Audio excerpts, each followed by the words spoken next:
Bedtime story. The Haunted Castle. Introduction Asterisk. Deep in the dense forest, where ancient pine trees intertwine in their shadows, stood an abandoned castle known as Falling Ton. Spanning a vast area, it reflected the grandeur of the past with its stone walls covered in moss and climbing vines.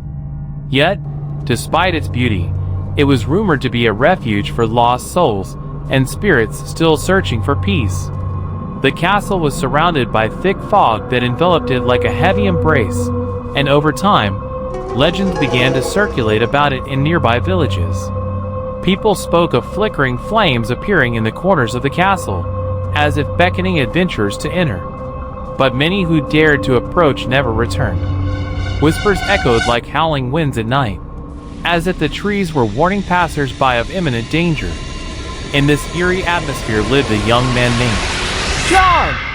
Unlike many others, he wasn't afraid of the legends. He was an adventurer by nature, brave at heart, and passionate about uncovering mysteries. As he listened to the villagers' tales about Falling Ton Castle, his curiosity intensified, and he resolved to discover the secrets of this haunted place. On one particular night, under the glow of a full moon, John decided to prepare for his journey to the castle. The winds howled through the trees, adding an air of excitement and fear. He took an old lantern, some necessary tools, donned a heavy jacket, and began his trek toward the castle. As he approached, his heart raced, as if the forest was ready to welcome him into a world of horror. When he reached the castle gate, he felt a chill in the air, as if the castle was greeting him in a mysterious way. He pushed open the massive wooden door, which creaked as if bearing secrets untold. The smell of decay filled the air, and silence reigned in the space. But with each step, he felt that something was watching him. Inside the castle, everything seemed to stir. Shadows danced on the walls, as if they were whispering among themselves. The spirits did not frighten him. Rather, they urged him to explore. Suddenly, he caught a glimpse of a flickering light emanating from one of the rooms. It looked like a fire burning, but there was no one in sight. Driven by curiosity, he moved closer to the sound and the light, unaware that what awaited him was more than just a ghost. The story asterisk. Entering the room, John found himself in a grand hall, adorned with dancing lights. The flames flickered in the corners, as if reflecting tales from the past. But as he approached, he felt something was amiss. There were shadowy figures swirling around him, telling a sorrowful story about the family that once lived here. The voices began to rise again, speaking of tragedies and buried secrets. The Falling Ton family was known, but their downfall was shrouded in mystery. Suddenly, he felt a presence behind him. He turned quickly to find a ghostly woman in a white dress, her eyes shimmering like gemstones, moving toward him. She looked at him with sadness, as if she wanted to share something important.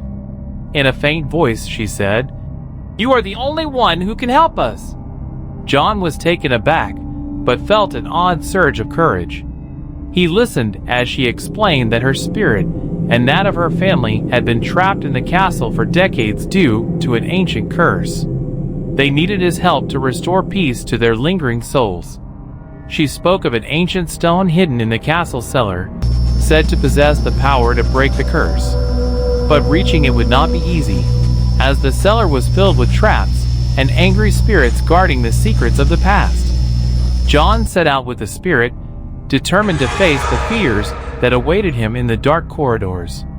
They moved cautiously, following the footsteps of the other spirits, who seemed to guide them. The closer they got to the cellar, the colder it became, as if the souls were ignited with a desire for liberation. Suddenly, a mysterious being appeared before them, resembling a guardian of ancient treasures. Its eyes glowed fiercely, and it spoke in a thunderous voice. "Whoever enters here must pay the price." John had no choice but to confront it. He summoned his courage and recalled the words of the spirit. He challenged the being, declaring that he came for good and had no intention of harming the souls. The battle was intense, but John discovered something strange: the power of the ancient stones he carried with him, and the spirit aided him in repelling the being. After a long struggle, John managed to defeat the guardian, but the path to the cellar remained blocked. He felt exhausted, but his determination was stronger. He told the spirit, "We must move forward. We will find the stone." The flickering flames brightened, and the cellar door slowly opened, as if the castle welcomed them. John and the spirit descended into the dark cellar, where the smell of decay intensified. The walls of the cellar were covered with ancient moss. Yes, the walls of the cellar were covered with ancient markings and inscriptions. In the corner, there lay an old stone glowing with strange lights. He approached it cautiously, seeing that it possessed mysterious powers. But before he could reach it, he was startled by a group of angry spirits trying to prevent them from getting closer. At that moment, John recalled the courage he had within. He gathered his strength and ignited the stone with the power of his belief. A bright light exploded in the cellar, chaos erupting around them. The spirits screamed, but the beam of light began to free them. Amidst the chaos, John managed to touch the stone, and when he did, colors erupted in the cellar. The souls began to fly around him, as if singing their gratitude and thanks. With each soul freed, the castle grew brighter, as if life was returning to it. Once the danger passed, the sky above the castle cleared. The abandoned castle transformed into a luminous place, and the trees danced with the wind. The spirits of the Fallington family were free, and the flames returned to their places, expressing joy and gratitude. At that moment, the spirit said to him, "You have saved our lives, and now we are free." John's heart swelled with pride and bravery. He returned to his village, laden with a remarkable tale of his adventure in Fallington Castle. He became the village hero, recounting how courage and hope could free even the saddest of souls. From that day forward, Fallington Castle was no longer a place of fear, but a symbol of bravery and liberation. Whenever people passed by, they would see the joyful flicker of the flames, reminding them that if they faced their fears with courage, they could unlock the closed doors in their hearts and minds. After the spirits of the Fallington family were freed, John decided to stay a little longer to explore more of the castle. The atmosphere was shifting, with the moon illuminating the horizon in silver, and the sounds of the wind howling through the trees around him, as if the forest was sharing its secrets. But as he wandered through the abandoned halls, he began to hear strange noises. The castle doors were opening and closing rapidly, as if they were breathing. Suddenly, a massive door at the end of the corridor swung open, emitting a faint light as if something was waiting for him inside. John hesitated for a moment, but his curiosity overcame his fear. He approached the door, and suddenly it slammed shut behind him with a bang, making him jump. He sensed that something was amiss, and although he was surrounded by the joyful spirits, there was an eerie feeling in the air. The dark room asterisk. John entered the room, where shadows danced on the walls. A large window faced the fierce wind, causing the curtains to flutter violently. The place seemed to hold dark secrets, as if the trapped spirits were still trying to communicate. He heard faint whispers, calling out old names. "John, beware!" The voices began to rise, warning him of an impending danger. Suddenly, the lights went out, plunging the room into darkness as the wind howled outside. At that moment, he spotted something shimmering in the corner. He approached it, and when he touched it, it began to glow like an ancient stone. But as soon as he grasped it, the voices erupted into a crescendo. A dark figure emerged from the shadows, shapeless, and with eyes glowing with hidden fire. Confronting the terrifying being asterisk, John stepped back as the figure advanced toward him slowly and heavily. The hall was filled with whispers and screams. He tried to gather his courage and remembered that he had come here to free the souls. He shouted, "I'm here to help you. I'm not your enemy." But the figure did not stop. In an instant, A powerful light erupted from the stone in his hand, illuminating the entire hall. The room was bright, revealing dust-covered statues that seemed to guard ancient secrets. The walls began to crack, and the voices rose, as if the castle was reacting to the power he held. At that moment, the dark figure recoiled, but its shadows still hovered around John. He began to feel that something deeper was happening, as if these beings were part of a larger curse that had yet to be broken. Searching for the truth asterisk.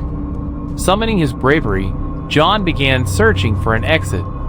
As he ran through the corridors, the doors continued to open and close around him, as if the castle was trying to trap him. The sounds of the wind grew louder, as if trying to warn him. His heart raced, but he did not waver. He reached another room, where there was an ancient mirror reflecting the moonlight. He approached it and began to see blurry images of past events, moments of joy and sorrow, then a dark scene depicting the shadowy being surrounded by spirits. John realized he needed to confront the being, which appeared to be a trapped spirit in need of liberation. Determined, he decided to face the figure again, resolved to free all the souls from their shackles. The final battle asterisk. He returned to the first room, where the being awaited him. "You will not leave here," the figure roared. But John, armed with his courage and the power of the stone, replied, "I'm here to free you, not to harm you." The battle commenced, as the light from the stone clashed with the darkness. The figure attempted to strike, but the closer it got, the brighter the stone shone. The sounds intensified, and the winds raged wildly, as if they were joining the fight. In a moment of clarity, John gathered his strength and hurled the stone at the being. At that instant, a blinding light erupted, engulfing the room in chaos.